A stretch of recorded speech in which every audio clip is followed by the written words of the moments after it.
I'm Chris Opernaut, and I teach in the Department of Philosophy at the University of New Orleans.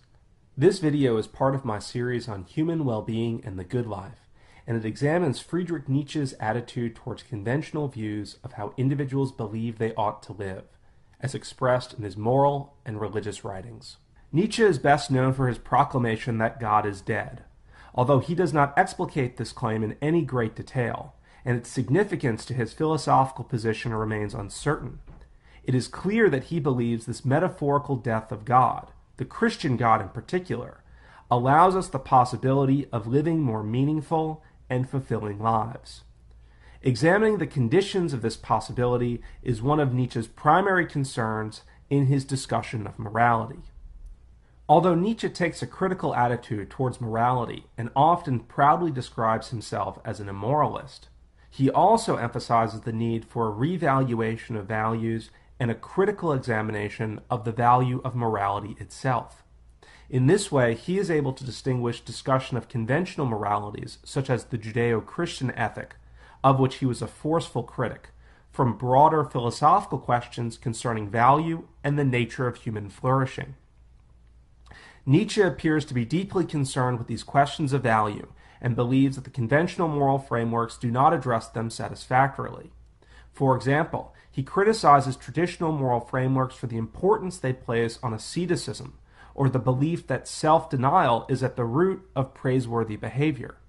He claims that ascetic moralities, like those advanced by Plato, Kant, and the Church, encourage individuals to see their desires and passions as things to be overcome and extirpated from our lives if we are to live well or attain salvation. These moral frameworks embrace values like equality, compassion, and self-sacrifice at the expense of excellence, individual development, and nobility. And, as a result, they are life-denying.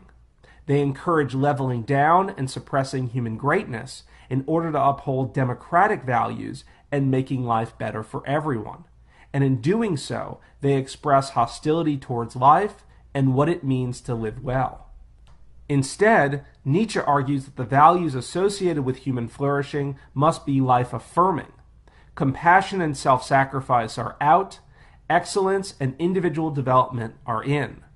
While compassion and self-sacrifice may benefit people in the short term by helping to relieve their suffering, Nietzsche claims that the dominance of these life-denying values leads us to neglect the degree to which suffering and struggle are necessary conditions of individual development and human excellence. But while Nietzsche associates human flourishing with life-affirming values, he is also cautious to avoid giving the impression that he means to prescribe a course of action or set of values as being appropriate for all individuals. This reluctance to issue universal prescriptions may be best explained by the fact that Nietzsche's skepticism extends beyond particular questions about morality and to more general questions about knowledge and our ability to escape our own perspectives. Nietzsche is not looking for followers, nor is he concerned to develop a theory of morality or what it means for a human being to live well. Instead, his writing attempts to disrupt old conceptual schemes.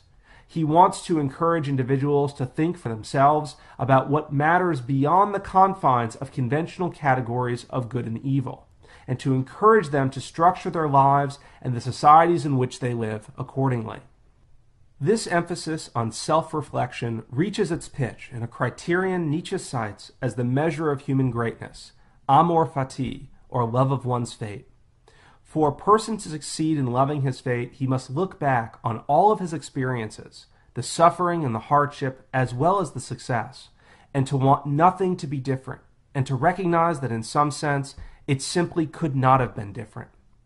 Sometimes, Nietzsche suggests that it is only when a person is capable of taking this attitude toward his personal history that he has lived a truly meaningful life. But other times he seems to raise doubts that taking this sort of attitude is possible.